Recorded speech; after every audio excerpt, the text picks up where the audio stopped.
Hi everyone, it's Olga from SEO Sly. Welcome to SEO Podcast by SEO Sly. Today I have a very special guest. This is Areej from Women in Tech SEO. Hi Areej, how are you doing? Hey, I'm good, thanks. How are you? I'm doing great. I'm coming back to reality and yeah, it is. It has been a bit tough, but I am almost there. I just want to make sure, have I pronounced your name correctly? Yes, you pronounced it Okay, perfectly. okay, Thank you. okay. Because I got a bit nervous for a second that maybe I mispronounced it. Okay, so today I would love the audience to learn more about you because I think you have been my role model for many years, and I think your background, your story is so fascinating, and what you did for the community. So I would like to take a deep dive into that today, if that's okay with you. Oh, thank you. Well, you inspire me a lot as well. So thank you. I really appreciate it. Thank you. Like hearing this from you is like the best thing I can hear. Oh, oh well, thank you so much. Yeah, we met at Women in Tech SEO, which is awesome. Yeah, Yeah, I've been doing SEO for yeah.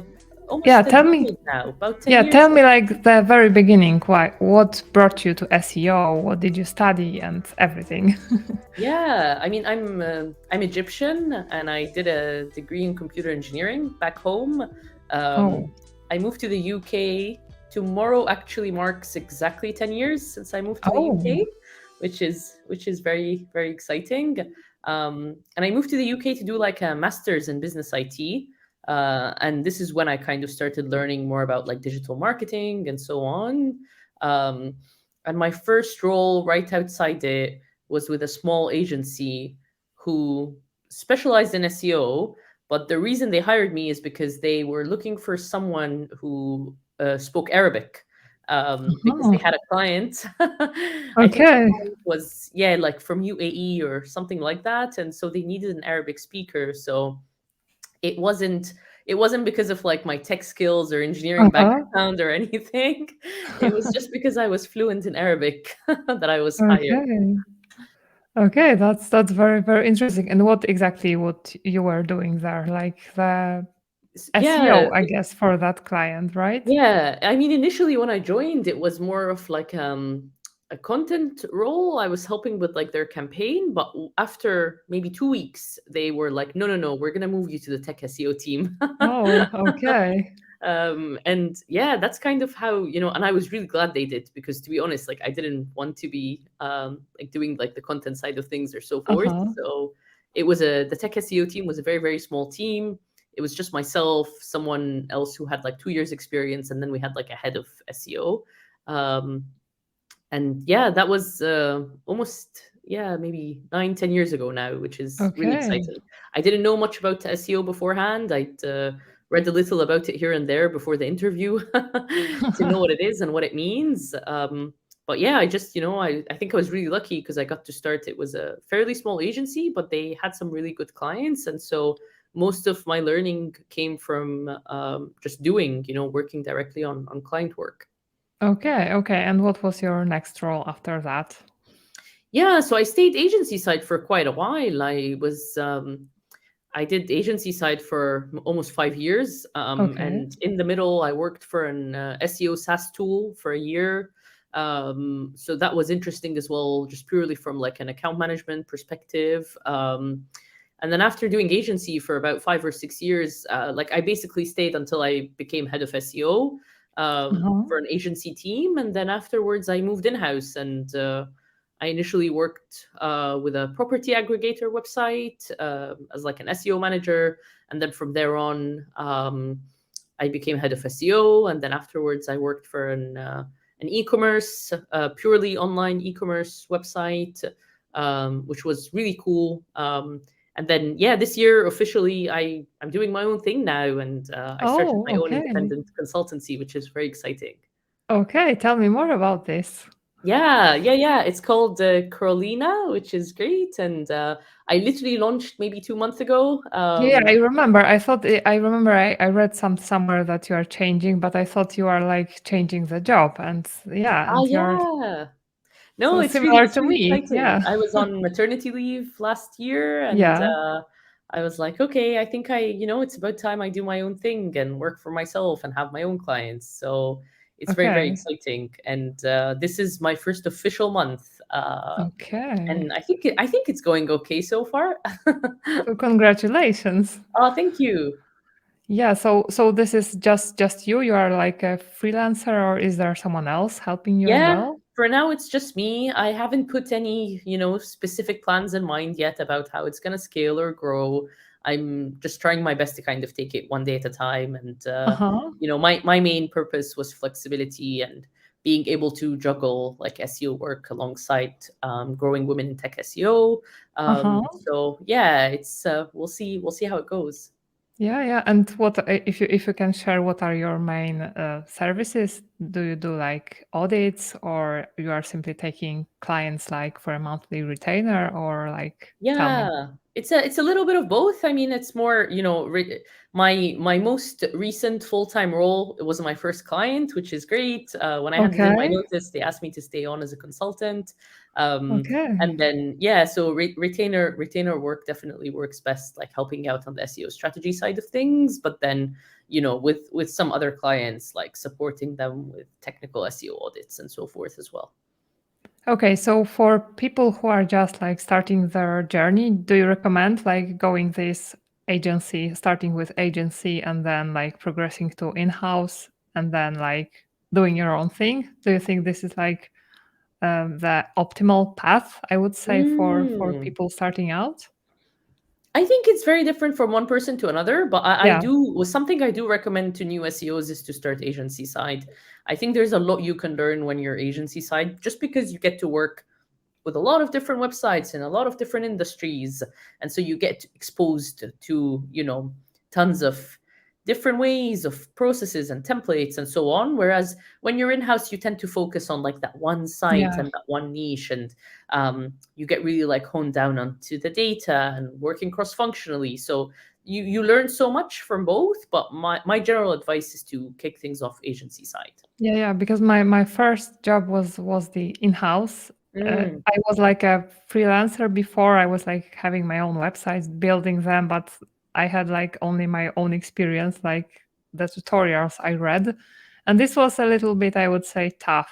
And then I had to like go to the agency side for like six mm, years to really kind of get the experience you're talking about. So I definitely think this is like the optimal for many people path to follow. And yeah. if you were to say like what's your specialization specialty in SEO, like what area? I guess technical, but like is there something even more specific you can tell Mm. me? I always love like investigating crawlability, indexability issues, and Uh-huh.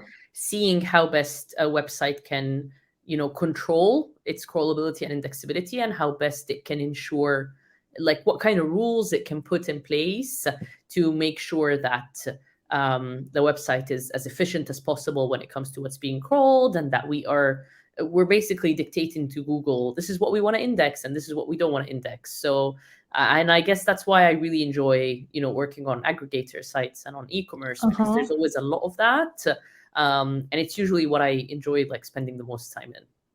Okay, so you like very huge websites that have millions of pages. Yeah, I think so. They're fun, right? They're challenging, but Yeah. they're really fun. Yeah. Yeah, yeah. I think I prefer a bit smaller ones. I often get like intimidated by if the site is such a huge one. So for crawling such huge websites, do you use like Screaming Frog or something like Jet Octopus, which is I think more efficient at crawling Mm. huge websites? I've used a little bit of both. I mean, in my day to day, I use Screaming Frog and Sitebulb a lot. But for example, when I worked on a massive property aggregator website, we used Botify. Uh-huh. And that was very, very helpful for like breaking things into templates. But to be honest, like, I think maybe, I don't know, maybe 5 years ago, I would have been like, I have to make sure I crawl the full website. Yeah. Now I don't care at all. Now it's like, as long as I have a sample and I'm able to know what the templates are, it doesn't even matter, even if I Yeah. just scroll like 10% of it. So that probably took me some time to realize that. Yeah, yeah. The same with me. Like I was obsessing about that at the Yes, start and needs to now reach 100%. yeah. Exactly. Yeah, yeah. Okay. And tell me maybe now more about women in tech SEO. How did it started? Because I think I was like following you like from the very beginning when it started to grow. And tell me Mm. like from day one. Yeah, yeah. I think you were part of the Facebook group from very, very early on. Yeah, I think Uh, so. Yeah, but yeah, no, it's been almost 4 years now, which is very exciting, and I started it during a time where I was a little bit demotivated by the industry. Like Uh-huh. I didn't feel I had a network, and I went to conferences, but I didn't really have too many people to speak to, and it was, I guess, I don't know. I always say, slightly selfish reasons on my end where I really wanted to feel like I'm part of a network and a community. So I was like, well, let me just start one and see what happens, and Yeah. yeah, and it's I was personally very surprised by how quickly it grew and how many members we had joining us right away. And then from there, I guess probably the scale of growth started from the whole idea of starting to put together events. And initially it was just like meetups in London, and then afterwards it was like the bigger annual conference we have, and introducing different initiatives like our mentorship and workshops and podcasts. And it's been, it keeps, I have a massive list of more and more things that I'd love to do, but it's Uh-huh. growing organically, which is very exciting. And we have a little bit over 5,000 members now, which is crazy. Okay. But yeah, it's just exciting to see all these brilliant women in technical SEO who might be have been doing it for a long time or might have just started. Like everyone is more than welcome, no matter, at what level they are when it comes to their experience. Uh-huh. When I posted one of my first, I think like posts there with some questions, I don't remember exactly. I was really astonished by how nice those women are, Hmm. how helpful they are. They are like ready to spend some time helping you, even though they don't know you. Maybe they have their other errands to do, but they still are willing to help you. And this was like, I would say, very different to what I experienced in some Hmm. other huge male dominated SEO Facebook groups. So this Yeah, was really 100%. I remember like being there was, hearing about these Facebook groups where not everyone is allowed to join. uh-huh. Like you had to, I don't know, have spoken in conferences, or you had to have done this or have this many years. And I always found that very weird, because it was like, well, there's clearly experienced people there, so why are they not welcoming other people who might learn from them? And so that was definitely the main thing with women in tech SEO, where from the very beginning, like I put certain values and rules in place where any woman from any walk of life, it doesn't matter where she is from, what country she's based, whether she literally just started her first job in SEO or she's been doing it for like a decade or more, like everyone is more than welcome. And there is no such thing as a silly or a stupid question. Like all Yeah. questions are good questions. And I remember you sharing some of your templates, like maybe two, Yeah, 3 years yeah, yeah, ago. yeah. Like right Everyone after was I like, well, that's amazing. and then it got very famous. Yep. I know, I And had to go back in time. I was like, I know the templates we were one of the first people to see them, and I was yeah, like, I yeah. needed to find that. Yeah, and I'm very, very grateful that you supported me at that time, because like Yeah, I of was course. panicking and feeling really demotivated. I was even like thinking about hiding myself somewhere, Oh because I was no. like working hidden for, I don't know, 7 years or something. Yep. I didn't even have like any profile, I think, public profile. I was like always doing things on my own. Yep. And then I made this decision to maybe I can share my face with Mm-hmm. other people. And then I think like Women in Tech was one of the first places where I actually started to share my content. And like, as I said, the response was so nice, and I got to know a lot of women from Mm-hmm. this group. And to be honest, most of them, from what I can see, they really undervalue their what they know, how well experienced they are. I Yep. think a lot of them still suffer from the imposter syndrome Yep. very, very much. And I wish I could do something more about this. I Mm-hmm. don't know. Are you planning on doing something? Maybe, I don't know. Maybe we can I'm just now exploring ideas, maybe do some event where we will like try to talk about the imposter syndrome even more, Mm, because this is yeah. like, I don't Definitely. I know. think, it's one of the things that unfortunately, like, yeah, a lot of people suffer from imposter syndrome, but it's definitely something that women, probably suffer from it much, much more. And we've had, one of our tracks in our festivals is always like the empowerment track, where we kind of talk a lot about like that side of things. But then at the same time, I'm a bit like, it's not, we have to, I think it's the more we amplify each other, and the more, and that's why initiatives like the Uh-huh. mentorship program, for example, and so on, it's about, doing like, yeah, actionable things around how, and then giving them that room to shine. So let's have, our interview hub and our speaker hub, our founder hub, our Yeah. the weekly. So what are all the newsletter, like the main thing, that the main reason the newsletter was even put together was to make sure that we're amplifying some of those, brilliant pieces written by women that are might not be featured in like your usual big, newsletters Yeah. that you tend to find here and there. I know Aleda does a lot of that. Like, she Yeah. always makes sure she shines a light on, and she has like her feature of the week, and she's Yeah. always Yeah. like Yeah. sharing, yeah, and featuring people who they're not people you might hear about like in your everyday, but they're brilliant and they're sharing tons of knowledge. So I can fully relate to what you're saying in terms of it took some time in order to come out of that shell and start sharing things, and then look where it is now. And like Yeah. everyone knows like how technical you are, and like the awesome things you share and the templates you have. And yeah, it's amazing, and I'd love Thank to you. see that, yeah, definitely, from like more and more people in the industry.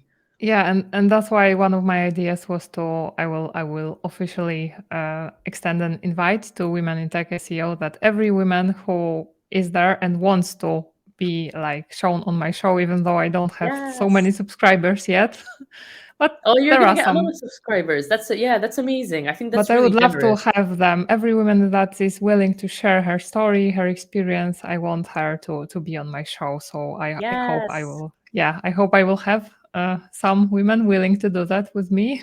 definitely.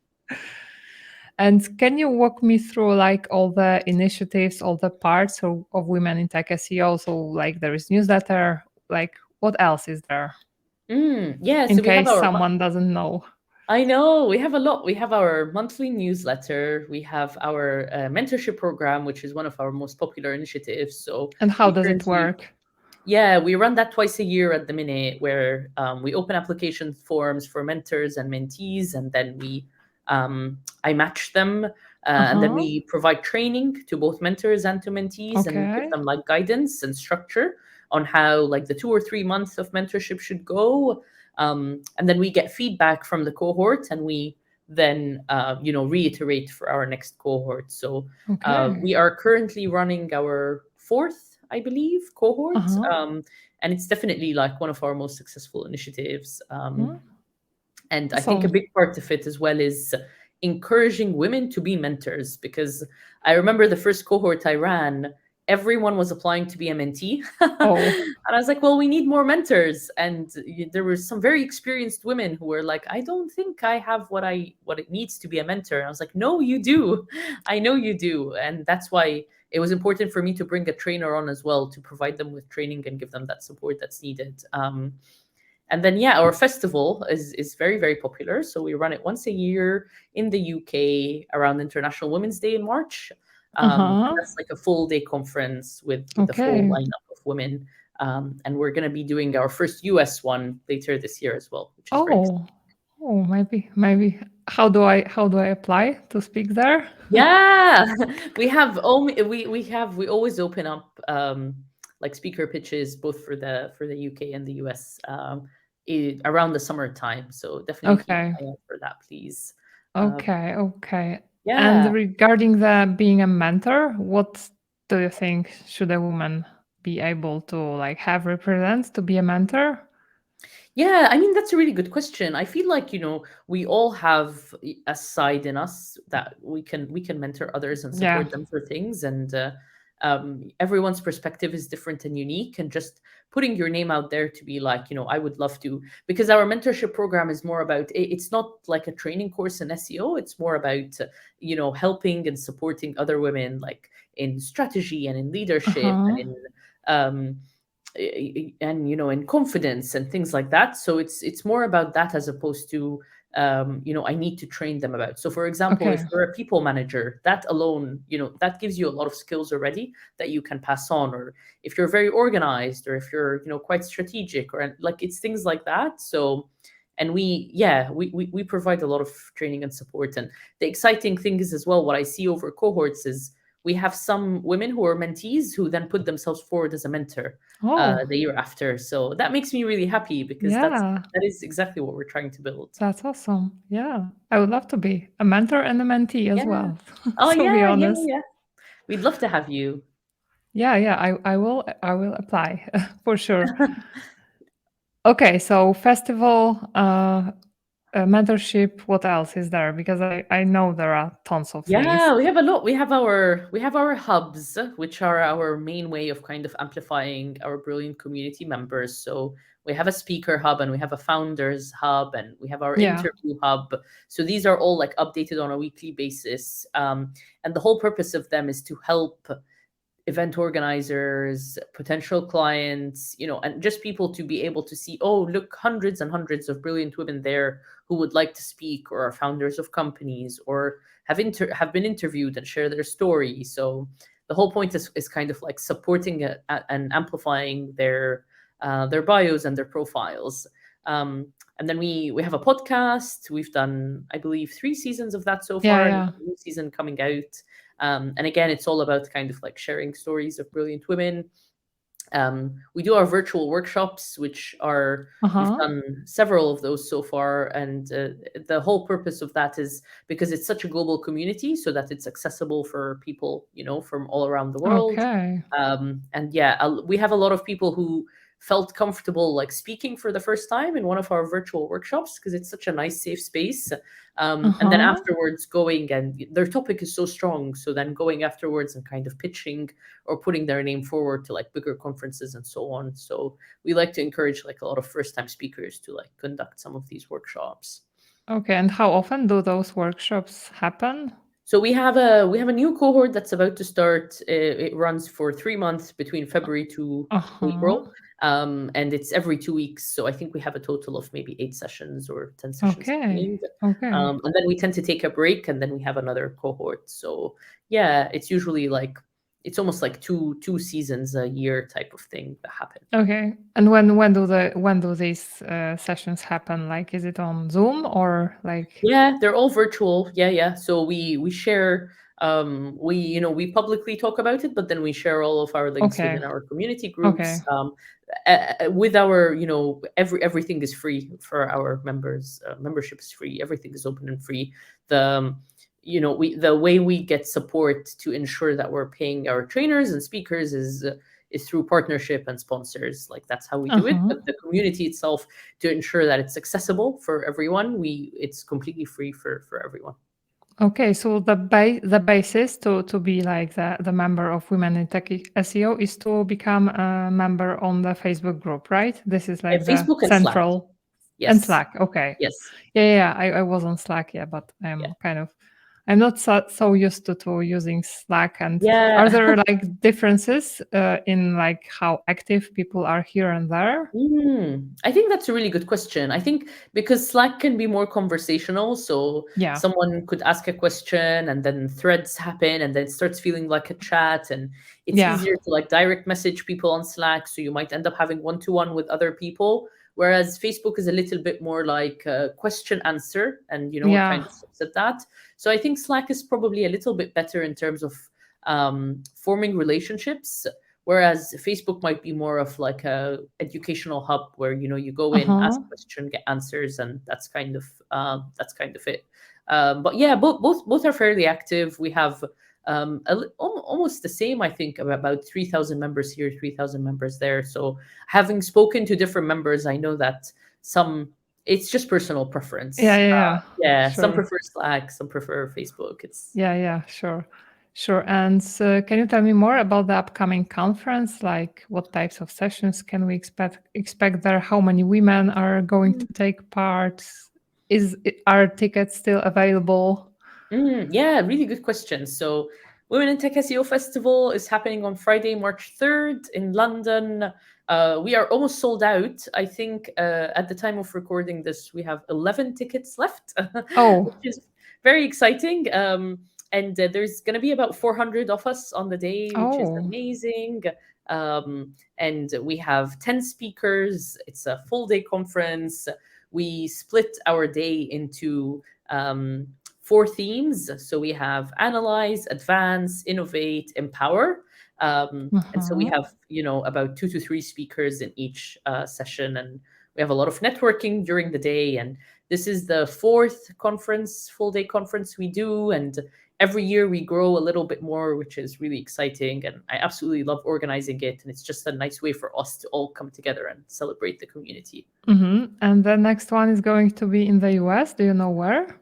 Yeah, so we haven't announced it yet, but we will be announcing soon where. But yes, it Okay. will. The US one will happen in September. Okay. Okay. I'm very curious. Yeah, because around that time I should be in the US. Oh So if wow! Yay! so, I would love to I would love to go. Yeah. Yeah. That would be amazing. And you have to attend the London one sometime because Yeah, I yeah. think I'm thinking that maybe even the London one, if I manage to buy the ticket, yeah. hopefully we'll see. When we finish the recording, I will go ahead and buy. A question: can men attend this conference? Yeah, that's a really good question. So no, they cannot.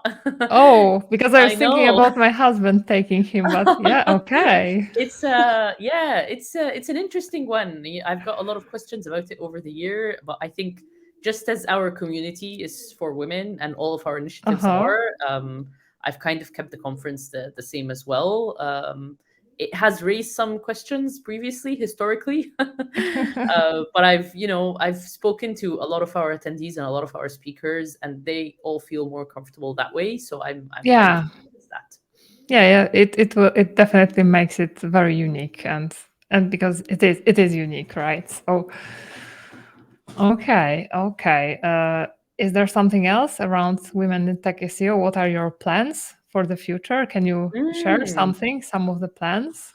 Yeah, I mean, I don't know. I kind of take it one day at a time. We've got tons Uh-huh. of initiatives, which is great. And I think for me, it's just about making it a little bit more scalable. So being able to run more of the workshops, being able to run more of the mentorship programs. And I think it's going to be very exciting this year to see how the first version of the US conference goes, because Yeah.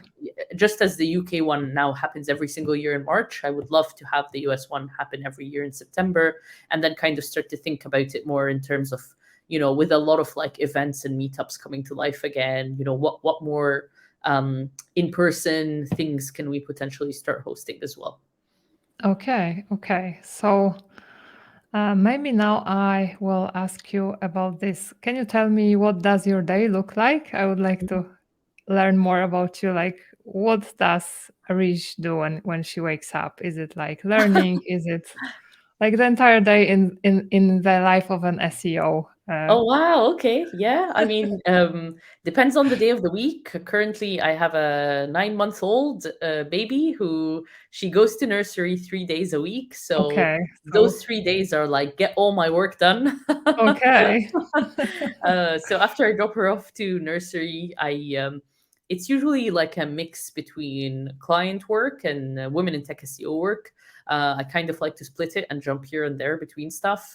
I am very much like a sit down, get stuff done, and like I have these 3 hours to focus on this. I'm very much Uh-huh. like a calendar blocker where I go like I block my task list in my calendar where it's like this hour I'm going to do this hour I'm going to do this. Uh-huh. I try to like stack if I have like client meetings, then I try to stack them all in a row. So then it's like, okay, I have an afternoon of meetings, for example. But yeah, I work on some really cool, exciting clients. I try to limit my meetings as much as possible so that I can actually get work done. Yeah. Um, yeah, and then if not, like it's a lot of WTS stuff. Like I have, just running the different initiatives and the events and the festivals, and um, I have, and then my own kind of like conference speaking. So, for example, I have two conferences coming up that I'm currently putting slides for. Yeah, I need to that carve was out my free supposed to be time my, for my that. my question before I forgot. Yeah, where are you going to speak? I'm speaking in Resignal's e-commerce conference in March. That's happening Oh, March 10th. And then I'm speaking at Brighton SEO in April. I believe that's April 20th. So yeah. I'm currently working on the slides for both of them. Okay. Yeah, so yeah, there's a lot of stuff to do. Yeah, and I'm going to be at Brighton as well, so Yay, there that's will be a great. chance to meet Yeah. you in person finally. Yeah, Take a finally. photo. Yeah. Yeah, that's awesome. Okay, so coming back to your day. So this is client work, women in tech SEO. Do you like spend a lot of time learning new things, reading news? Do you have time for that? Yeah, not so much. I mean, I'm kind of I probably get a lot of, to be honest, just even scrolling through the Women in Tech SEO group and kind of reading some of the questions and answers.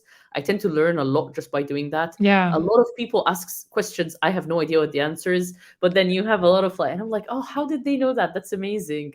But I'm not Yeah. I think probably the only newsletter that I actively read is Aleda's SEO FOMO. Uh-huh. I always check that out like on the Monday morning, and I kind of see if there's any, like cool pieces on there that I'd want to like read through. Most of my learning, to be honest, just comes by doing. 'Cause it's, I'm working on something and I have no idea how to even, it's like, oh, what's going on there, like, and then I'd end up going like down a Google rabbit hole. So Yeah. it's one of those things where it doesn't matter how long you've been, working in SEO, there's always going to be something new depending on like the Yeah. website you're working on and so on. Yeah, yeah. I'm trying. I've been trying to allocate like an hour, 2 hours a day to Hmm. just learn, to just read. But it's Yeah. kind of every day is different. Sometimes I'm so caught up with in client work that I don't have time for that. And but Yeah. yeah, as you're saying, it is sometimes just by doing. Yeah. I have to learn new things.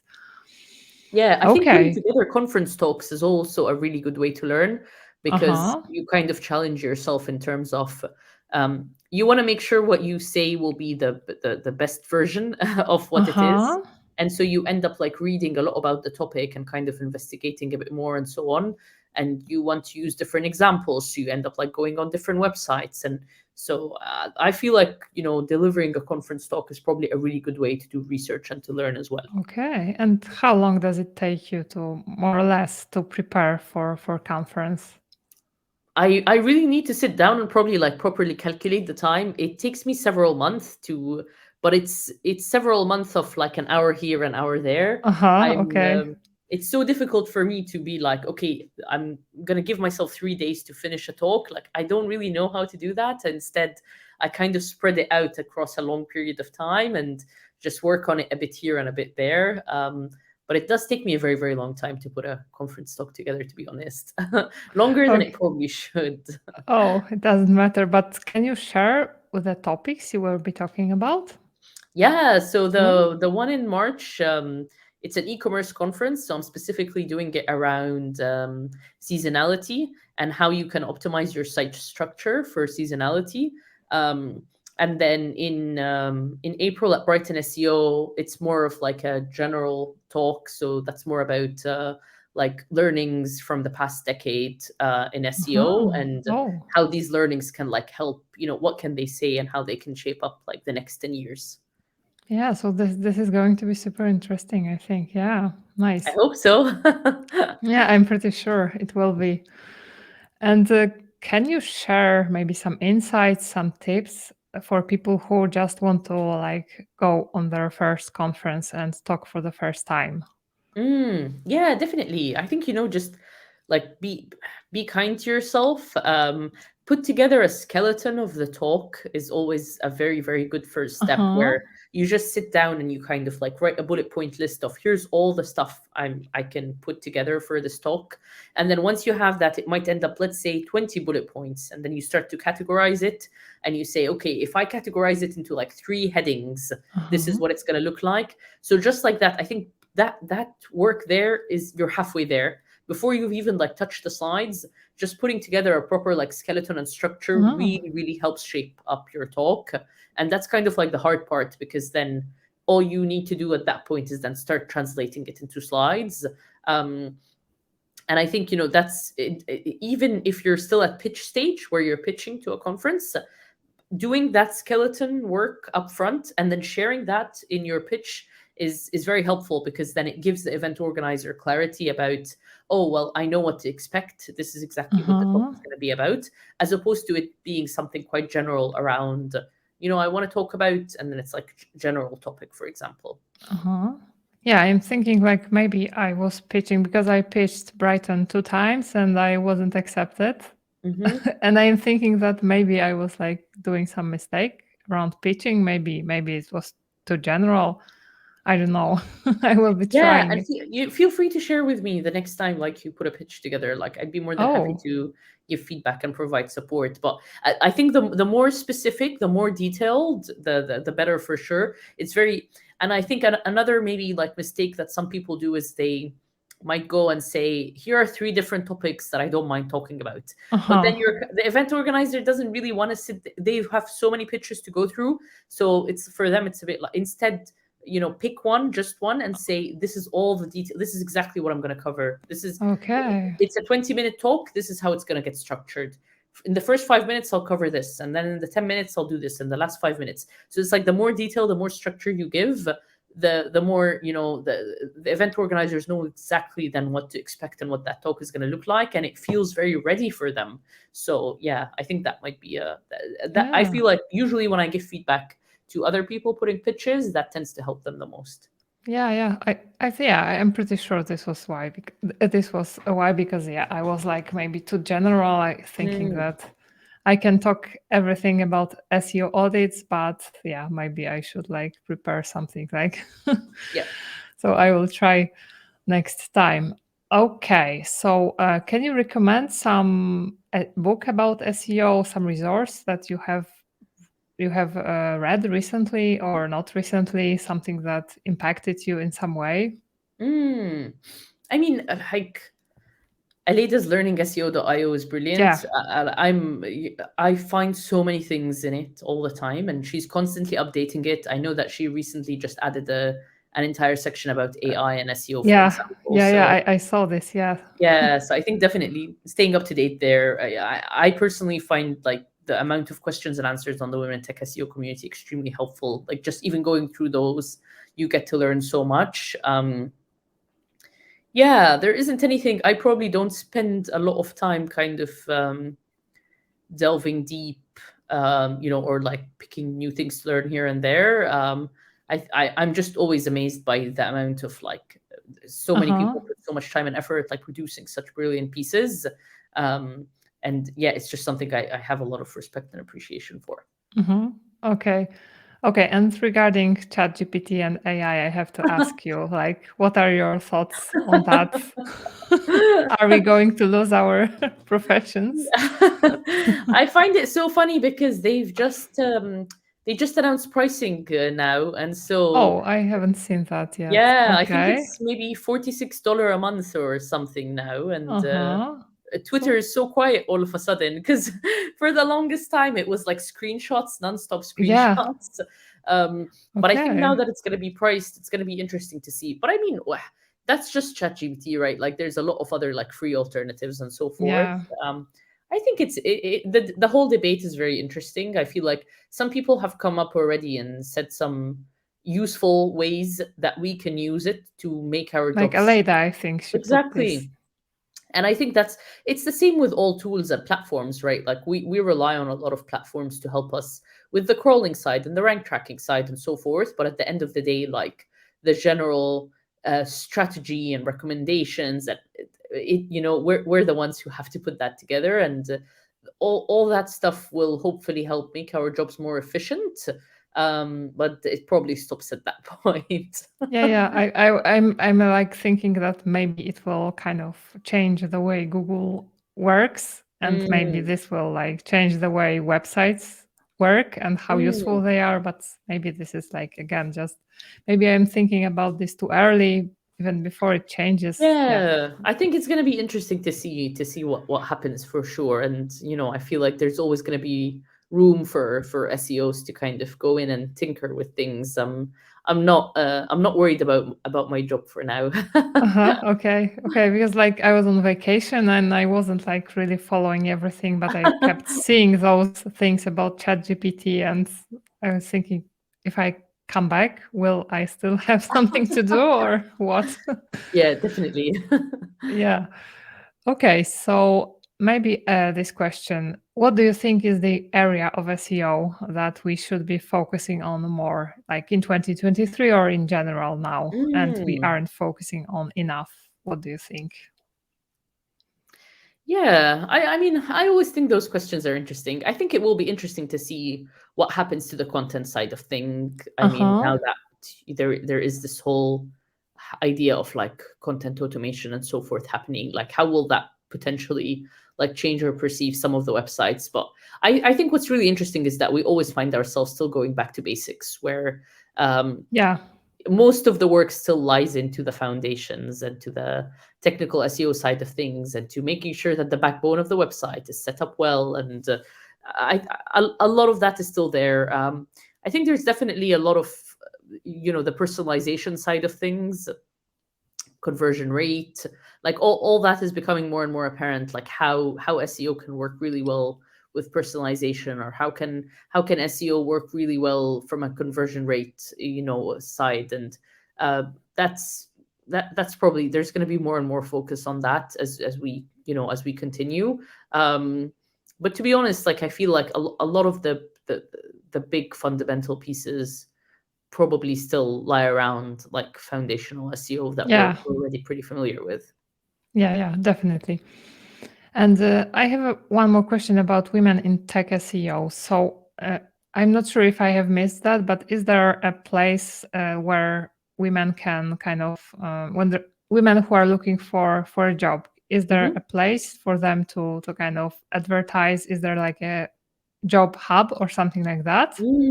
Yeah, so we have two channels in our Slack community. So one is jobs and one is freelancers, Okay. and they're kind of like a two-way street, where it's for people to post and say we have a job rollout or we're looking for a freelancer, but it's also the opposite way, where people would post and say, oh, this is my experience, here's my CV, I'm looking for a job, or Okay. I have more availability to take on another freelance client, this is what I can offer, type of thing.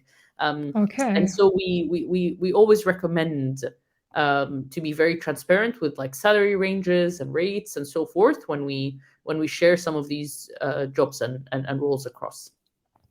Yeah, yeah, because like my friend, she was looking for a job, and I think she asked on Facebook that she has that experience, and she's looking for a job, and I think it was like instant that she actually had a few offers and Oh, offers yay! from other women, and it was like so cool.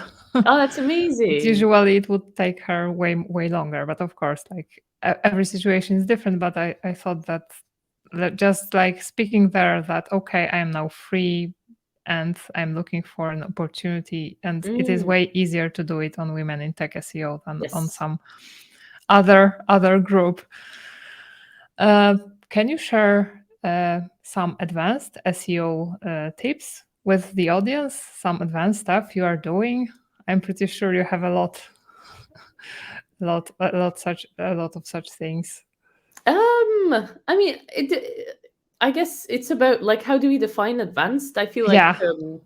yeah, I mean, right now, like I'm, knees deep working on like an e-commerce site and setting up like a proper seasonality plan in place and making sure that we Uh-huh. have a content strategy in place for it. Um, so not, again, I think that's why it goes back to most of the advanced work ends up like being quite like fundamental and Yeah. foundational. Yeah. Probably like one of the biggest pieces I've done previously was working on a site that had over like 50 million pages. And it was this concept of, Oh. well, we need to consolidate a lot of it. And so it was this idea of, well, how do we break down the site into different templates and understand, which templates drive the most traffic and which drive the most Uh-huh. leads. And then based on that, like, there was a recommendation that came out where we were about to no index almost like 70% of the website. Oh. And yeah, Oh.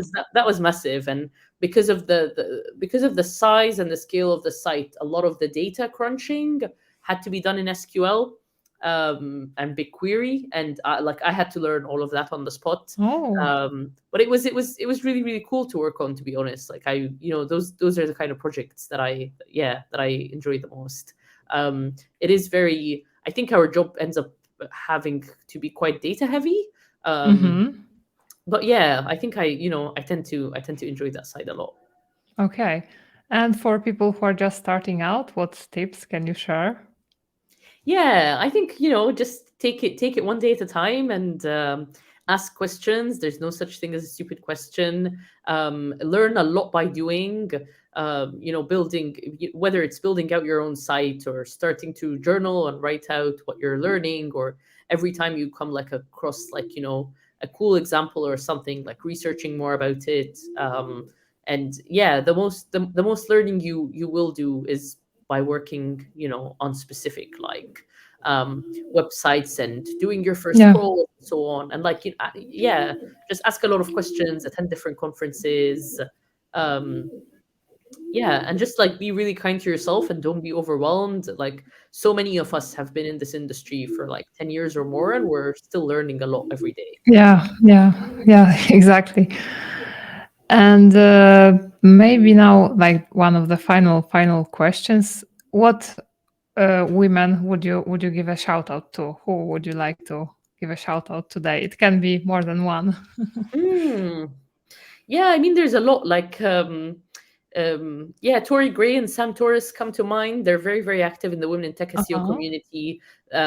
They are the co-founders of the Grey Dot company that's based in North America, and they spend a lot of time kind of helping answer a lot of questions and support Uh-huh. others. Shima comes to mind. I love all the work that she's doing with FCDC, the Freelance Development Countries Coalition. Uh-huh. So she's helped set up like a lot of different SEO mentorship groups. And then I know that some of the mentors on those groups were Jamie Indigo, US based, Yeah, and yeah, yeah. Stingo, UK based. Both of them brilliant women who put a lot of time and effort and kind of like mentoring others and in SEO. Yeah, and then I think those, yeah, they come to mind. I think just tons of brilliant Yeah, women. yeah. Very, very Like difficult to name. 5,000, yeah, more or Yeah, less. Three, yes, three here exactly. and three there. Hmm. Okay, and maybe one more question, and I will. Do you have any experience, any interest in affiliate marketing? Do you have like your own websites? I'm just Uh, curious. No. I haven't dived into that world yet personally, and I've muted a lot of the niche site stuff on Twitter Yeah. because it was Yeah. getting a bit too much. Yeah. Yeah. But no, like respect to a lot of people doing that. I can imagine it's can be quite competitive, and Yeah. it's a lot of hard work. But no, it's not something that I've personally dived into yet. Uh-huh. Okay. Okay. So where can people find you? I think like in Women in Tech SEO, like is there a website? Yeah. Where is the best place to find you? Yeah, I mean, for Women in Tech SEO, womenintechseo.com/join has all of our links to our groups and Uh-huh. newsletters, so they can join us on there. My consultancy is on Crawlina.com. I also have my own website, areejabuali.com. Okay. And yeah, like I'm on Twitter and I'm on LinkedIn. So yeah, please connect and reach out with any questions. Okay. Okay. I will put all the links in the Thank podcast you. notes. Yeah, so Areej, thank you very much for spending this time with me. I learned a ton about you and women in tech SEO, and yeah, I'm very very amazed by what you're doing, and I'm very happy that I can be a small one tiny member of this wonderful community. Oh, thank you. Thank you so much for having me. Thank you for inviting me. Thank you. So thanks everyone, and we'll see each other in the next episode. See ya.